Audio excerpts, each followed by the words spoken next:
Bernie Sanders was in the UK last week promoting his new book, It's Okay to Be Angry About Capitalism as Long as You Vote for My Friend Joe. It's the name of Bernie Sanders' new book that he has out. In an interview with the BBC, he was asked about his position on the Russia-Ukraine war, specifically on whether or not he supports arming the Ukrainians with the F-16 fighter jets that they have requested, and as we covered a few days ago, as Sean Penn strongly suggests, that we provide them. Here is his answer to the BBC on this question. Should America send F-16s? It's not an issue that I've been heavily involved in, but I support what the president is doing. I think what Putin did was outrageous, not only for the people of the Ukraine and all the destruction, not only for the thousands and tens of thousands of Russian soldiers who have been dying.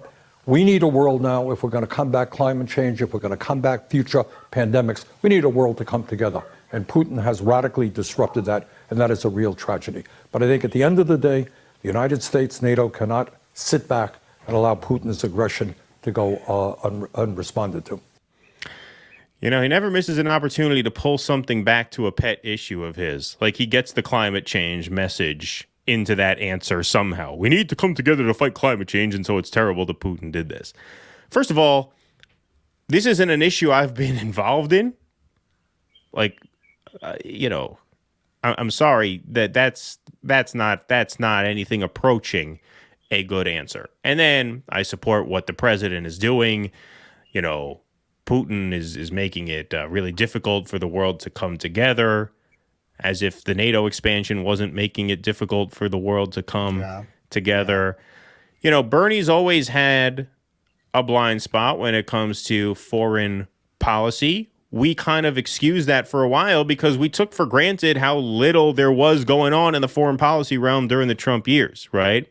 But what Chris Hedges always said about Bernie Sanders is that he has an arrangement with the Democratic Party not to push them too far so that he won't end up like Ralph Nader. Don't forget, Bernie Sanders is an independent in Vermont. If he really gets on the Democrats' bad side, the Democrats can run a Democrat against him in Vermont and try and knock him out, which with all the money they have, they may very well be able to do that. And so the deal he makes is that he won't push them on certain issues. These are the kinds of things, matters of war and peace, that you cannot cross your party on. A perfect lesson here is what happened to Jeremy Corbyn. Jeremy Corbyn talked sense on Russia-Ukraine. Jeremy Corbyn talked sense on Israel. And what happened? The Labour Party kicked him out. He can't run on his own party anymore. Right? That's what happens when you cross the powers that be on the issues that really matter to them. He can chirp about the billionaire tax, situation and universal health care and, the environments. Okay, go ahead. Write your books, sell your books, knock yourself out. Mazel tov. You can't, right? You get on the wrong side of issues like this in their view, there's no coming back from that. And this is just more evidence that he understands that. Well, I think he's also showing his gratitude, doing what he did in 2016 and not ending up having committed a suicide. You don't cross the Clintons like that and come out the other side not tied to a tree with a gunshot wound, self-inflicted. Right. So, I think he's grateful. I think he's grateful that, the family gave him a pass, let him keep breathing. Let him keep taking care of his family. Not to mention, God knows what kind of Now we can say it. Now we can say it. Okay. Do any of the former Bernie people not think his wife is probably criminally liable for her shenanigans with that college that she was running up there? Like, do any of us really believe that nothing funny was going on there? At the very least, incredibly gross incompetence and possibly criminal liability. So, they could have that. On a serious note, they could be holding that over his head.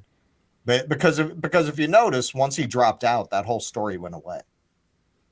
They just stopped. They never made much of an issue of it during the campaign. Not really. I mean, it was a subject of a few pieces. I never even really looked into it, honestly. I don't really know much about that.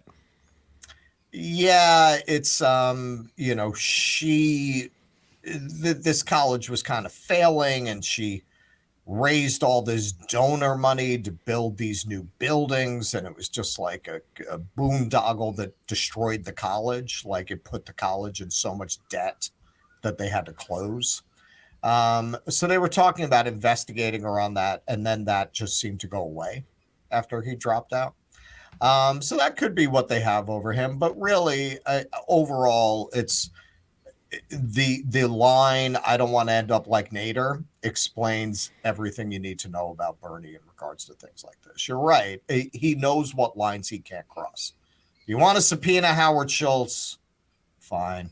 Subpoena Howard Schultz. It's not going to result in anything anyway. The rich are going to stay rich. Right. You can talk all you want. You're not going to make a dent in our power and prerogatives. Maybe a little around the edges, but you know what? That's good for us anyway. We can run on that.